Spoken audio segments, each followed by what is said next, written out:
பன்னீரில் நீராடி சம்பங்கி பூச்சூடி நின்றாரே சண்முகன் சந்தனம் பூசி.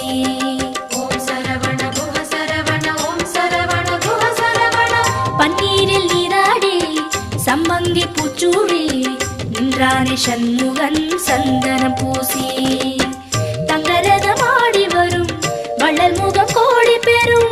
தங்கரதமாடி வரும் வள்ளல் முகம் கோடி பெறும். வள்ளல் கரத்தாலே வாழ்வு வரும். குஹன் என்றாலே சுகம் என்றாகும். குஹன் என்றாலே சுகம் என்றாகும். பழனி மலையில் பழகும் உறவில் பாசம் பிறக்கும்.